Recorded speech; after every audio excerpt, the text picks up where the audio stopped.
नमस्कार दोस्तों। आज मैं एक ऐसे सब्जेक्ट पर आपसे कुछ बात करना चाहता हूं जो पिछले 2, 3, 4, 5 दिनों में है, लेकिन जिसकी चर्चा बहुत कम है, जिसको आपने न्यूज़ चैनल्स की डिबेट में, अखबारों में कम ही पढ़ा होगा, या इसकी उस तरीके से सनसनीखेज तौर पर यह प्रस्तुत नहीं हुआ।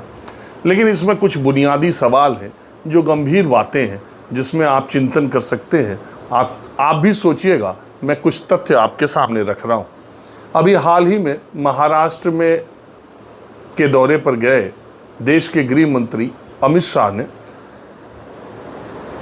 नेशनलिस्ट कांग्रेस पार्टी शरद पवार गुट के नेता, राष्ट्रीय अध्यक्ष, देश के वरिष्ठतम नेताओं में से एक और महाराष्ट्र के तो सबसे बड़े नेता शरद पवार के बारे में उन्होंने कहा कि शरद पवार भ्रष्टाचारी नेताओं के सरताज हैं और उन्होंने करप्शन को इंस्टीट्यूशनलाइज किया है, यानी संस्थागत किया। महाराष्ट्र में सबसे बड़े करप्ट लीडर शरद पवार। बदले में उनकी बेटी सुप्रिया सुले ने कहा, मुस्कुराते हुए अच्छा जवाब दिया। उन्होंने कहा, अभी तो देश में एनडीए सरकार है, लेकिन जब मोदी सरकार थी तब देश का जो सबसे बड़ा नागरिक अलंकरण है पद्म विभूषण, उससे मोदी सरकार ने शरद पवार को अलंकृत किया था। तो मोदी सरकार, गृह मंत्री और भारतीय जनता पार्टी ये तय कर ले कि शरद पवार पद्म विभूषण हैं या देश के सबसे बड़े भ्रष्टाचारी नेता हैं, और अगर देश के सबसे बड़े भ्रष्टाचारी नेता हैं तो उन्हें पद्म विभूषण क्यों दिया गया। जवाब में, जैसा कि अपेक्षित था, शरद पवार ने बहुत तीखा हमला किया। उन्होंने कहा कि अमित शाह तड़ीपार और उन्हें सुप्रीम कोर्ट ने तड़ीपार कर रखा था। ये देश का दुर्भाग्य है कि वो देश के गृह मंत्री हैं और वो क्या बात करेंगे। फिर इसके जवाब में पीयूष गोयल, जो कि केंद्रीय मंत्री हैं, उन्होंने कहा कि शरद पवार को अपने बयान पर माफ़ी मांगनी चाहिए। बयान पर माफ़ी क्यों मांगनी चाहिए?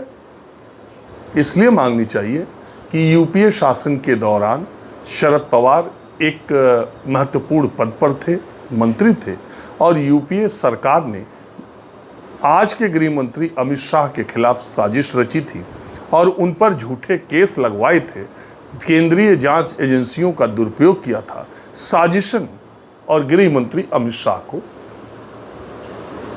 के ऊपर मुकदमा लगाया और उसकी वजह से बहुत दिनों के बाद उनको सुप्रीम कोर्ट से वो बरी हो गए, उनसे सारे मुकदमे ख़त्म हो गए, और सुप्रीम कोर्ट से बरी होने के बाद शरद पवार उनके बारे में ये बात नहीं कह सकते।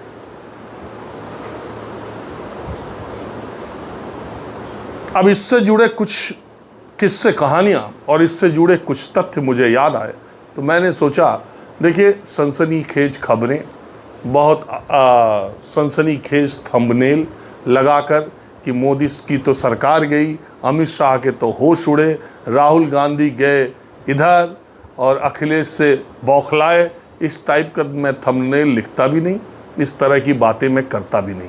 मैं आपके सामने जो भी फैक्ट, जो न्यूज़ है, और साथ ही साथ कुछ फैक्ट रखना चाहता हूँ जिस पर आप भी सोचें, आप भी विचार करें और अपना एक मंतव्य, अपना एक दृष्टिकोण डेवलप करें। तो मैं बात ये कह रहा था कि शरद पवार के ऊपर साजिश का आरोप पीयूष गोयल, केंद्रीय मंत्री, ने लगाया कि यूपीए सरकार के दौरान साजिश के तहत तत्कालीन गृह राज्य मंत्री गुजरात अमित शाह के खिलाफ केस किए गए, सरकारी एजेंसियों का दुरुपयोग हो। तो इससे तुरंत मेरे दिमाग में दो बातें आई। पहली बात तो ये कि राम जेठमलानी से मेरी मुलाकात हुई, कई बार मैंने इंटरव्यू, 1-2 बार तो बहुत ही अच्छा, सुबह 5 बजे से लेके रात के शाम के 7 बजे तक मैं उनके साथ था। मेरा एक इंटरव्यू है, कभी आप देखिएगा, यूट्यूब पे आपको मिल जाएगा, राम जेठमलानी राजीव रंजन करके आप न्यूज़ 24 पर डालेंगे तो शायद मिल जाए। पूरे दुनिया में वो फुटेज और उस तरह का इंटरव्यू राम जेठमलानी ने मुझसे कहा था कि मैंने कभी किसी को ऐसे इंटरव्यू नहीं दिया जो सुबह से मेरे साथ इतने लंबे समय तक कह रहा। उसी समय की बातचीत में मैंने राम जेठमलानी से एक बार पूछा था कि आपका जीवन का सबसे बड़ा मुकदमा जो आप जिसको अपनी उपलब्धि मानते हैं वो कौन सा मुकदमा था? तो उन्होंने कहा कि जब मैंने सुप्रीम कोर्ट से ये फैसला करवा लिया कि हिंदू कोई धर्म नहीं है, Hindu is not a religion, ये एक जीवन पद्धति है, it is way of life. मेरे लिए ये बहुत ही महत्वपूर्ण, जीवन की सबसे महत्वपूर्ण बात है। जहाँ तक कठिन मुकदमों की बात है, अमित शाह को सुप्रीम कोर्ट से बरी कराना बड़ा कठिन मुकदमा था और मुझे लगता है कि मुझे राज्यसभा भेजकर प्रधानमंत्री नरेंद्र मोदी ने और बीजेपी ने सस्ते में काम निकाल लिया, नहीं तो मैं इस केस की फ़ीस बहुत ज़्यादा लेता। मजाक में वो बात कह रहे थे। तो बात ये आती है कि अमित शाह आज गृह मंत्री है और आज देश के एक मंत्री पीयूष गोयल हैं, वो ये कह रहे हैं कि पिछली सरकार के वरिष्ठ मंत्रियों ने साजिशन एक राज्य के गृह राज्य मंत्री के खिलाफ सीबीआई या केंद्रीय जांच एजेंसियों का दुरुपयोग कर उन्हें जेल में डाला, उन्हें तमाम तरह के मुकदमे किए और बाद में वो लड़ाई लड़ते लड़ते सुप्रीम कोर्ट से बरी हो। अब इससे एक बात और मेरे याद आई। प्रख्यात पत्रकार राम बहादुर राय जी ने पूर्व प्रधानमंत्री चंद्रशेखर के साथ साक्षात्कार, कई साक्षात्कार उनके हैं, उसकी एक श्रृंखला करके उन्होंने एक किताब निकाली, रहबरी के सवाल। उनके संपादकत्व में ये किताब राम बहादुर राय की छपी है। उसमें अगर आप पढ़ेंगे तो चंद्रशेखर जी ने से उन्होंने एक सवाल किया। चंद्रशेखर जी ने उस सवाल के जवाब में कहा कि एक दिन सुबह सुबह मेरे बंगले पर ईडी, प्रवर्तन निदेशालय और सीबीआई के सीनियर ऑफिसर्स आ गए। मुझे बताया गया कि बहुत तड़के वो मेरे घर आए और मुझे बताया गया कि वो बहुत ही ज़रूरी काम से आए हैं, वो मुझसे मिलना चाहते हैं। चंद्रशेखर जी ने कहा कि मैं ईडी और सीबीआई के अधिकारियों से जब मिलने के लिए सुबह सुबह पहुंचा तो मैंने पूछा, इतनी सुबह आप क्यों आए हैं, क्या बात? उन्होंने कहा कि चंद्रा स्वामी विदेश से आ रहे हैं, हमें उन्हें गिरफ्तार करना है। तो चंद्रशेखर जी ने कहा कि मुझे क्या करना है? उन्होंने कहा कि सर, ऐसे बड़े मामलों में प्रधानमंत्री से इजाज़त ली जाती है। चंद्रशेखर जी ने जो इंटरव्यू में छपा है, मैं वर्बेटम आपको बता रहा हूँ, एक लाइन एक शब्द इधर उधर नहीं। चंद्रशेखर जी ने कहा कि अगर आपको ठीक लगता है, सही लगता है, तो आप अपना काम कीजिए, लेकिन अगर आप बदले की भावना से कोई कार्रवाई किसी के खिलाफ कर रहे हैं तो इसका परिणाम आपको भी भुगतना पड़ेगा, बाद में इसकी जिम्मेदारी आपको भी लेनी पड़ेगी।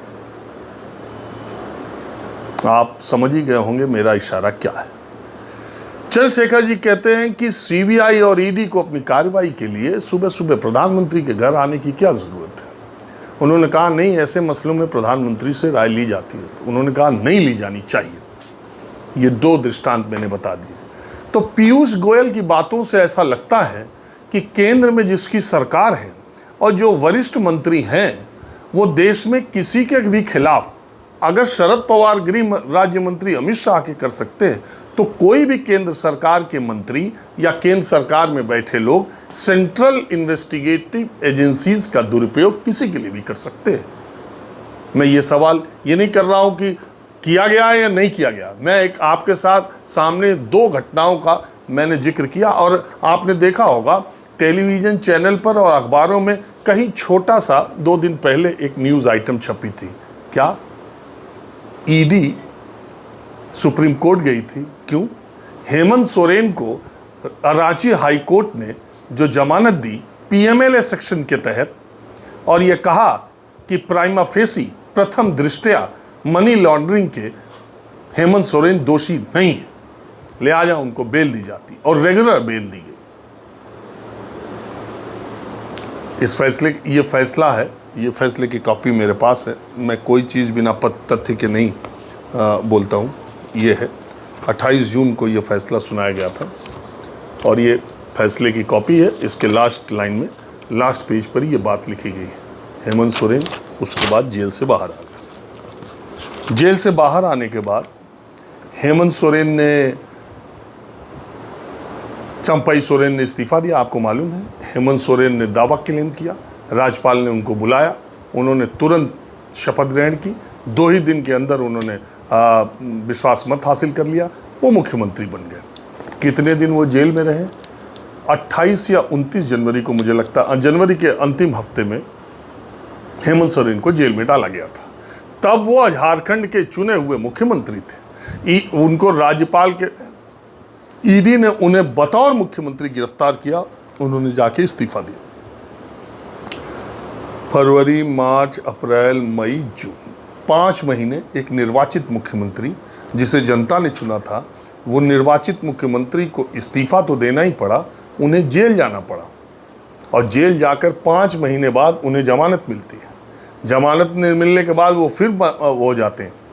और इस बीच ईडी कहती है हाई कोर्ट में कि हमको थोड़ा टाइम दीजिए, सुप्रीम कोर्ट में, आप ऊपरी अदालत में हम अपील करते हैं। हाई कोर्ट कहता है नहीं, कोई नहीं। इसके बाद ईडी कब जाती है सुप्रीम कोर्ट?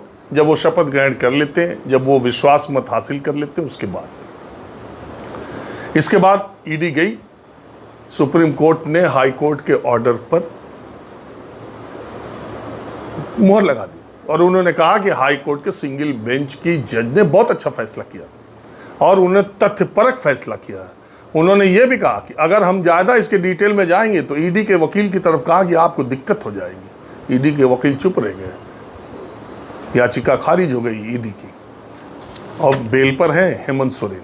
लेकिन इन 5 महीनों का हिसाब जब देश में लोकसभा के चुनाव घोषित होने वाले थे, उससे ठीक पहले एक निर्वाचित मुख्यमंत्री को सेंट्रल इन्वेस्टिगेशन एजेंसी ने गिरफ्तार कर लिया, 5 महीने तक जेल में रखा। और इसमें सारे वो आरोप जो हेमंत सोरेन के ऊपर लगाए गए, अगर आप इसमें पढ़ेंगे, हालांकि सुप्रीम कोर्ट ने कहा है कि उन्हें जमानत है, लेकिन इसका ट्रायल पर, इन टिप्पणियों का ट्रायल पर कोई असर नहीं पड़ेगा।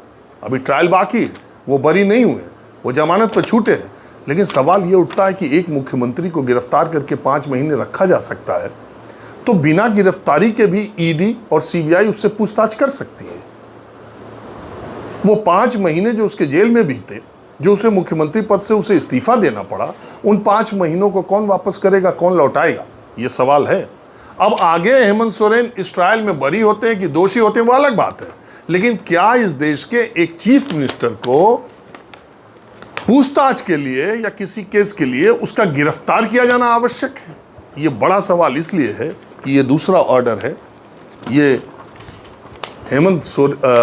दिल्ली के मुख्यमंत्री अरविंद केजरीवाल को जो निचली अदालत ने 20 जून को जमानत दी थी, इस जमानत के खिलाफ ईडी अगले ही दिन रिलीज होने से पहले हाईकोर्ट पहुंच जाती है, इस पे स्टे करा देती है।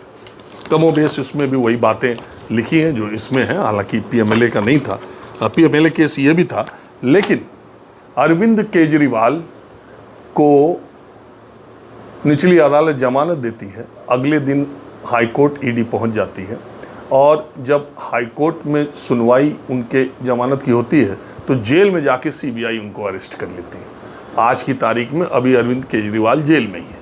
1 जून को वो जेल में गए थे और आज आप 2 महीने इधर भी हो गए, 50 दिन उधर और 60 दिन इधर, 111 दिन हो गए। अभी अरविंद केजरीवाल की नियमित जमानत पर या उनके केस में क्या होगा क्या नहीं होगा, ये एक बड़ा सवाल है। लेकिन उन्होंने अपने पद से इस्तीफा नहीं दिया, जेल में है। अरविंद केजरीवाल बार बार कहते हैं कि भारतीय जनता पार्टी या ये लोग चाहते हैं कि इस्तीफा दूँ, मैं इस्तीफा नहीं दूंगा। अब उनके केस में क्या होगा क्या नहीं होगा ये अलग मैटर है। लेकिन ये सवाल तो उठता है कि एक मुख्यमंत्री 5 महीना लोकसभा चुनाव से पहले जेल में था, उसे नियमित जमानत मिल गई, वापस उसने आकर के फिर अभी ट्रायल से उनको, अभी केस से बरी नहीं हुए, वापस आके फिर वो चीफ मिनिस्टर की कुर्सी पर काबिज हो गए और चीफ मिनिस्टर हो गए। इन 5 महीनों में क्या बदला? देश में केवल चुनाव था। और इंटरेस्टिंग बात है कि वही उन्हीं के परिवार की सीता सोरेन जिस मामले में थी और जिन्होंने सुप्रीम कोर्ट में किया था कि विधायक के कृत्य का जो एक बार फैसला आया था पहले कि विधायक जो एज ए एमएलए जो वो सदन में कार्रवाई करता है उसको सीबीआई या दूसरी एजेंसियां उसको क्वेश्चन नहीं कर सकती है, क्योंकि उस सीता सोरेन के ऊपर आरोप है कि राज्यसभा में उन्होंने वोट देने के लिए पैसे लिए थे और वो उसके लिए सीबीआई उनकी जांच कर रही थी। जिस दिन सुप्रीम कोर्ट ने यह फैसला उनके खिलाफ दे दिया, उसी दिन, उसके 2 ही 3 दिन के अंदर वो भारतीय जनता पार्टी में शामिल हो गई, चुनाव भी लड़ी, चुनाव हार गई। अब सीबीआई उनके मामले में कब कैसे क्या कार्रवाई करती है, ये भी देखने वाली बात है। तो जो ये आरोप लगते हैं, और ये मैंने आपको श्रृंखला बता दी, पीयूष गोयल ने खुद ही आरोप लगाया कि यूपीए सरकार में शरद पवार और वरिष्ठ मंत्रियों की साजिश से गृह राज्य मंत्री गुजरात के अमित शाह जेल गए थे। बाद में उन्होंने अदालती लड़ाई लड़ी और अपने को बेगुनाह साबित किया, अपने बरी हो गए, तो आज वो देश के माननीय गृह मंत्री हैं। दूसरी तरफ मैंने चंद्रशेखर जी वाली बात बता दी।